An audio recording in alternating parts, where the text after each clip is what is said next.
नमस्कार, मैं हूँ राधा राणा और आप देख रहे हैं आरबी टाइम्स। देश में चुनावी मौसम अपने चरम पर और हर तरफ राजनीति की गर्मी साफ महसूस की जा रही है। जी हाँ, आज हम बात करेंगे उस तूफान की जिसने बिहार की राजनीति में भूचाल ला दिया। मनीष कश्यप ने एक बार फिर सबको चौंकाते हुए बीजेपी की साख पर सवाल उठा दिया। उन्होंने कहा कि वो विक्रमगंज में होने वाली पीएम मोदी की रैली में नहीं जाएंगे। इतना ही नहीं, उन्होंने लोगों से अपील की है कि वे भीड़ बनकर रैली में शामिल न हो। उनका कहना है कि जब एक बार पीएम की रैली फ्लॉप हो जाएगी तभी उन्हें बिहार की असलियत समझ में आएगी। अब सवाल यह है कि मनीष कश्यप आखिर इतने नाराज क्यों है? क्या वे व्यक्तिगत नाराजगी है या इसके पीछे कोई बड़ी राजनीतिक रणनीति छिपी है? मनीष का गुस्सा केवल रैली तक सीमित नहीं रहा। उन्होंने ये भी आरोप लगाया कि बिहार में बीजेपी नेताओं की कोई नहीं सुनता, न अस्पतालों में, न सरकारी दफ्तरों में और न ही प्रशासनिक तंत्र में। उन्होंने कहा कि जब वे खुद पीएमसीएच में डॉक्टरों की पिटाई का शिकार हुए थे और अस्पताल में भर्ती थे, तब एक भी बीजेपी नेता उन्हें देखने नहीं आया, न किसी ने मदद की।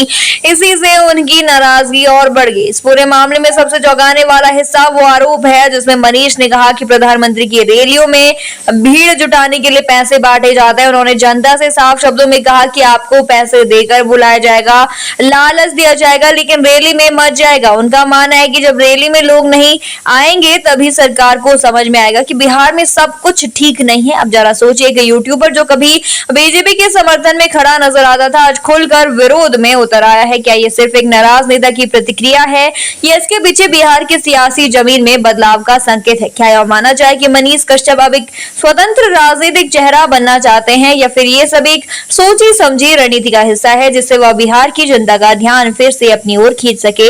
बिहार की राजनीति में इस समय जो स्थिति है उसमें मनीष कश्यप का ये हमला बीजेपी के लिए आसान नहीं रहने वाला।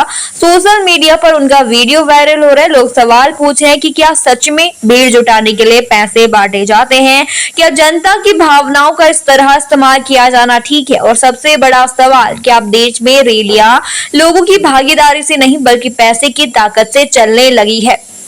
इतना ही नहीं, मनीष कश्यप ने यह भी दावा किया कि बिहार में जितनी भीड़ पीएम की रैली में होती है उतनी भीड़ उनके अपने राज्य गुजरात में भी नहीं जुटती। ये बात केवल एक आंकड़े की नहीं है बल्कि गंभीर राजनीतिक टिप्पणी की है। इससे एक तरफ जहां बीजेपी की प्रतिष्ठा पर सवाल उठते हैं, वहीं दूसरी ओर यह भी साफ होता है कि मनीष कश्यप अब अपने रास्ते खुद बनाने को तैयार है। इस पूरी घटना का असर सिर्फ बिहार तक सीमित नहीं रहेगा। ये मामला अब राष्ट्रीय चर्चा का हिस्सा बन चुका है। मीडिया, सोशल मीडिया और राजनीतिक गलियारों में अब सिर्फ एक ही सवाल गूंज रहा है, क्या मनीष कश्यप का यह विद्रोह कोई बड़ा बदलाव लेकर आएगा? क्या ये वाकई बिहार की राजनीति में नई धारा बन सकते हैं? जी हाँ, आप क्या सोचते हैं इस पर हमें कमेंट सेक्शन में जरूर बताइए और बने रहिए आरबी टाइम्स के साथ ही चैनल को सब्सक्राइब करना ना भूलें और हमारी फेसबुक और वेबसाइट के